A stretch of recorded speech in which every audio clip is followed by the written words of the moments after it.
Hello hi నమస్తే. బాగున్నారా? నేను బాగున్నాను. మీ అందరూ బాగుండాలని మనస్ఫూర్తిగా కోరుకుంటున్నాను. ఏమైపోయావు సౌజన్య, ఇంత గ్యాప్ ఇవ్వాల్సి వచ్చిందండి. యాక్చువల్లీ ఇద్దాం అనుకోలా. లాస్ట్ సాటర్డే హడావుడు ఉండే మహారాష్ట్ర ఎలక్షన్ రిజల్ట్స్ వాటిల్లో. So I couldn't post A story. Anyways ఒక్కొక్కసారి గ్యాప్ కూడా మంచిదే. ప్రతి వారం పొద్దునే సౌజన్య మొహం చూసి ఇరిటేషన్ వస్తుందని కొంతమంది అనుకుంటుంటారు. సో అలాంటి వాళ్ళకి కొంత రిలీఫ్. ఎనీవేస్ ఈ ముచ్చట్లన్నీ పక్కన పెట్టి ఒక మంచి స్టోరీతో మీ ముందుకు వచ్చాను. మంచి స్టోరీ అంటే నిజంగానే మంచి స్టోరీ. ఒక బ్యూటిఫుల్, అంటే ఇది కూడా అందరికీ కనెక్ట్ అయ్యేదే. సరే, ఎలా ఉంది ఏంటి, ఇందులోంచి మీరేం తీసుకున్నారంటే నాకు కామెంట్ సెక్షన్లో చెప్పండి. ముందైతే స్టోరీలోకి వెళ్తా. అనగానే ఒక ఇద్దరు దోస్తులు అనమాట. వాళ్ళు అట్లా వెళ్తూ ఉంటారు సమ్వేర్, ఎక్కడికో వెళ్దాం పక్క ఊరికి అని చెప్పి ఇద్దరు బయలుదేరుతూ ఏదో మాట్లాడుకుంటూ వెళ్తూ ఉంటారు. ఒక చోట అడవిలో ఒక మంచి చెట్టు నీడన కూర్చుని ఇద్దరు తెచ్చుకున్న ఫుడ్ ఓపెన్ చేసుకుని ఇద్దరు తింటూ ఉంటారు అనమాట. ఏదో పిచ్చపాటి ఏదేదో మాట్లాడుకుంటుంటారు, దోస్తులు కదా, ఏదేదో మాట్లాడుకుంటుంటే సడన్గా అనుకోకుండా ఒక పెద్ద ఆర్గ్యుమెంట్ అవుతుందన్నమాట.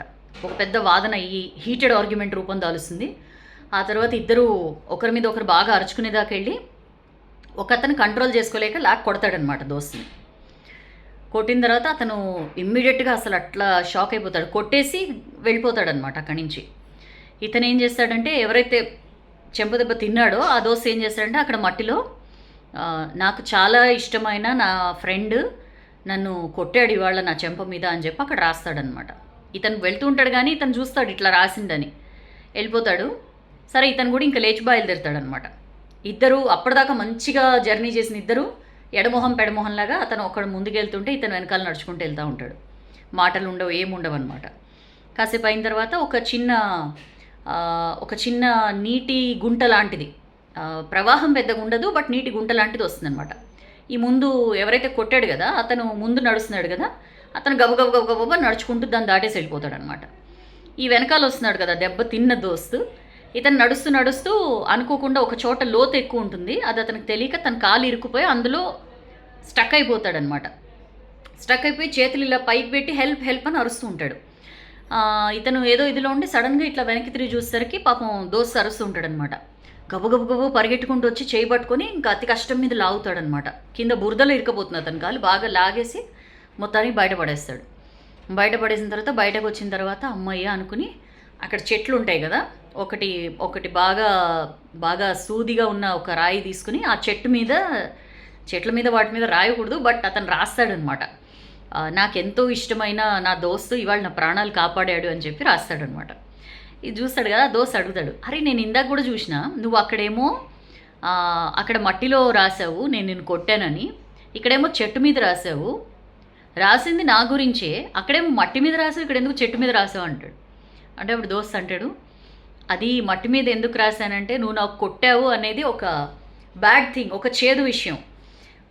మట్టి మీద ఎందుకు రాశానంటే అటు తిరిగేవాళ్ళు ఇటు తిరిగేవాళ్ళు లేకపోతే గాలి ధూళి వీటన్నిటి వల్ల అది చెరిగిపోతుంది, అది పర్మనెంట్గా ఉండదు.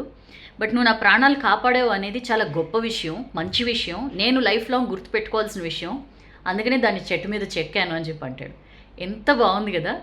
నిజంగా మనం కూడానండి, ఎంతసేపు మనకి చాలా ఇష్టమైన వాళ్ళు కూడా మనకి చేసిన చెడుని, మననన్న చెడ్డ మాటని, లేకపోతే మనకి ఎప్పుడైనా వాళ్ళు హెల్ప్ చేయలేకపోతే దాన్నే గుర్తుపెట్టుకుంటాం తప్ప వాళ్ళ వల్ల మనకి కలిగిన వందల కొద్ది సంతోషాలని, మంచిని, వీటిని ఎందుకో చాలా మర్చిపోతామని అనిపిస్తుంటుంది. ఈ స్టోరీలో ఆ దోస్తు ఉన్నట్లు ఏదైనా బాధ కలిగించేది అయితే అది మట్టిలో రాయాలి, అంటే అది పెద్దగా గుర్తుపెట్టుకోకర్లేదు.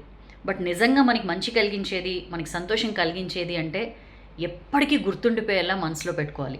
సో గివ్ ప్రయారిటీ అండి, ఎవ్రీథింగ్. నేను చాలాసార్లు చెప్తాను ఈ విషయం, మనకు అనేక స్టోరీస్లో కూడా వచ్చింది.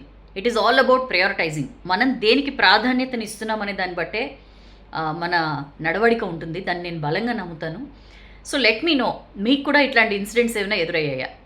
మీ ఫ్రెండ్స్ కానీ, మీకు కావాల్సిన వాళ్ళు కానీ, ఎనీ రిలేషన్, వాళ్ళన్న చెడ్డ మాటల్ని మాత్రమే గుర్తుపెట్టుకొని మంచి మాటల్ని మీరు పట్టించుకోకుండా, లేకపోతే వాళ్ళు మీకు చేసిన 100 మంచి పనులని సైడ్ లైన్ చేసేసి జరిగిన ఒక్క చెడ్డ పనిని గుర్తుపెట్టుకుని మీరు మంచి రిలేషన్స్ని ఏమైనా కోల్పోయారా?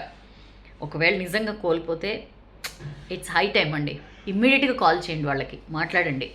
బికాజ్ మనకి ఈ ప్రపంచంలో మంచి ఫ్రెండ్స్ దొరకడం, లేకపోతే మంచి రిలేషన్షిప్స్ దొరకడం అనేది ఇప్పుడున్న ప్రపంచంలో బాగా కమర్షియల్ మైండెడ్నెస్ పెరిగిపోయిన ఈ టైంలో చాలా రేర్. ఒకవేళ మీ లైఫ్లో అలాంటి రేరెస్ట్ రిలేషన్షిప్స్ ఉంటే అస్సలు మిస్ అవ్వద్దు. ఓకేనా?